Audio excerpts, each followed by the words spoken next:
Leo Lamb was determined to enjoy Gen Con. He'd come all the way from Seattle to attend the show with his gaming group from back home, and he meant to make the most of it no matter what. He'd taken the unprecedented move of leaving his tabletop gaming store in the hands of Byron, his assistant manager, for the entire week. He knew Byron could handle it.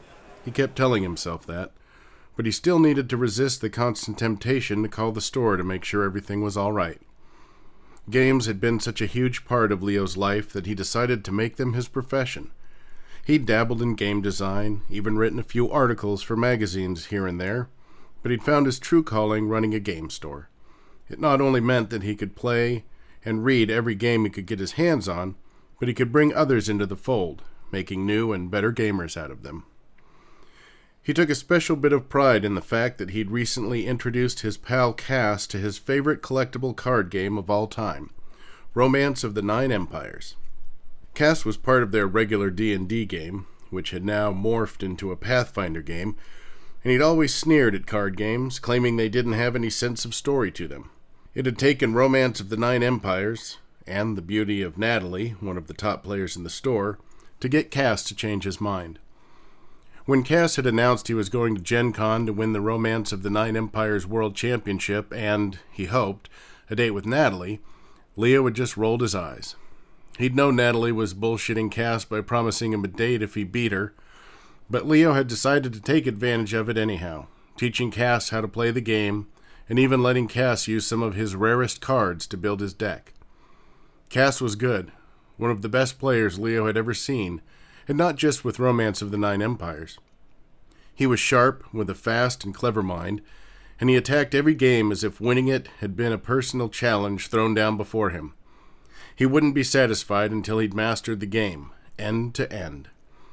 Since their friends Lodge and Joanna, also part of their RPG group, had already been planning to go to Gen Con, Cass had bullied his way into their trip and invited Leo along. To make it official, they decided to bring along the final member of their crew, Gary. Leo had long ago given up on taking Gary to conventions because of his psychotic hatred of a certain Japanese electric rodent that every kid wanted to catch, but he'd relented on this one occasion. He just hoped this time would be different. Early that morning, he'd slipped out of the group's single, overstuffed hotel room so he could get down to the exhibit hall by himself, right when it opened. He loved the sense of excitement that filled the air at the moment the security guards threw the doors wide and let all the gamers in. He looked around and saw the same looks on the faces of the people around him as he saw on his customers' faces when he opened the doors on the days of big releases. Unbridled anticipation of pure joy. Leo had to admit he'd gotten a bit jaded to that over the years. He didn't feel it so much himself as he did vicariously through others. He remembered it vividly from his youth, though, and seeing it reflected in the faces of others was enough to give him a contact high. Instead of racing straight for the AEG booth to check out the latest Romance of the Nine Empires release, though, he decided to go chat with one of his old friends in the games industry, Rob Stone. Like him, Rob had been a pure gamer once, but had since decided to go into retail, selling games at GameQuest, his store in Fort Wayne, Indiana. Leo usually saw Rob at the Gamma Trade Show every spring in Las Vegas, and Rob always had great insights into the industry, particularly about what was selling and what would gather dust on shelves forever. The GameQuest booth wasn't all that far from the International Entertainment's booth, which Leo also wanted to check out. He'd heard great things about their new Kaiju-Geddon game, which was slated to debut at the show tomorrow. He planned to wait until the initial rush had thinned out a bit before he slipped over to take a gander at it. "Hey, Leo," Rob said, with a wave and a smile. He had short brown hair and a well-kept goatee, framing eyes that sparkled with ideas. "How's it going?" The tidal wave of eager customers were breaking around Rob's retailer booth and sloshing over to the publishers' booths to grab exclusive new games they couldn't get anywhere else yet. Despite that, Rob wore a huge grin. "Great," Leo said, with a mischievous glint in his eye. "I'm here at Gen Con as a civilian this year. First time in forever. I get to walk the floor free as a bird, and I don't have to watch all those potential customers racing right past me." Rather than fading, Rob's smile grew. "They'll be back. They brought a lot of money with them, and they can't blow it all on those new games."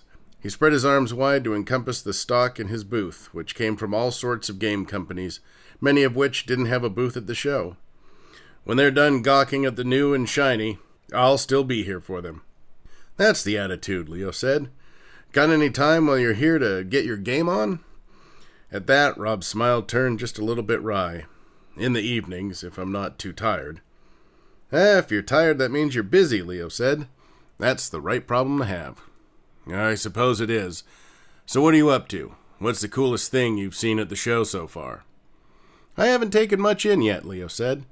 I've been training a pal of mine for the Romance of the Nine Legends tournament. But hey, my friends and I got tickets for True Dungeon on Saturday, and we're hoping to get some Pathfinder in while we're here too. With your regular gaming group? Can't you just do that back home? Leo sighed. He'd be surprised how hard it is to find time for that these days. Or maybe you wouldn't. It just seems to get harder and harder. You tried any of those virtual tables like Inferno or Fantasy Grounds? You can play all those RPGs right over the internet. We all live in the same city, Leo said. The distance isn't the trick. It's coordinating our schedules. Something always seems to interrupt us. If it's not my job, it's theirs. Or it's a family thing. Or some insane break with reality. Sounds familiar, Rob said with a wistful smile. Leo realized he wasn't listening to Rob anymore. As they were talking, he'd rocked back on his feet, and he'd noticed that the soles of his shoes had stuck to the floor and come off with a soft, wet sound. He looked down to see what it was. The aisles in the exhibit hall all had red carpet rolled along them, sectioning off the floor into grids of exposed concrete. Some of the exhibitors, those with enough money, paid to have their booths carpeted, but the ones more concerned about money than appearances often left their floors bare. The GameQuest booth didn't have any exposed areas in which customers would walk, so the floor inside the booth had been left uncovered. Someone must have spilled something inside the booth, and it had run out to soak the carpet that bordered it. Something wrong? Rob said with concern. I think one of your guys must have tipped over a gigantic Mountain Dew, Leo said as he picked up one of his feet to inspect the sole of his shoes. It dripped with something red. Maybe that Code Red shit or a case of Red Bull. Rob blinked. That's odd, he said. No one mentioned anything. You did just open up, right? I bet I'm the first person to stand in this spot since last night. Maybe it happened while you were packing up yesterday evening. Rob leaned over and looked under the table. Nothing but boxes over here.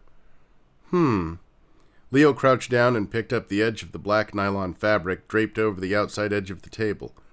The moment he did, he froze in horror. The fluid he'd been standing in hadn't been drying soda, but blood. And the man to whom it had once belonged lay there under the table, the boxes stacked behind him. His skin had turned a pale white, and his eyes stared up at Leo, unblinking and blank. Leo considered himself a strong man, a tough guy, although he'd had little opportunity to prove it. He worked as hard as anyone he'd ever known, and he rarely complained, much less whined. In his games, in his mind, he'd rescued the troubled, defended the weak, and saved more kingdoms, empires, and worlds than he could count. When he saw that corpse, though, he screamed so loud that he had little doubt that everyone in that humongous hall could hear him.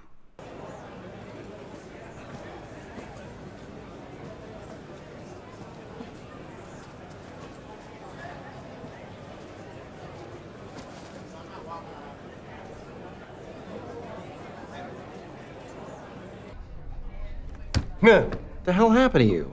You just kind of disappeared there. It's been quite a day.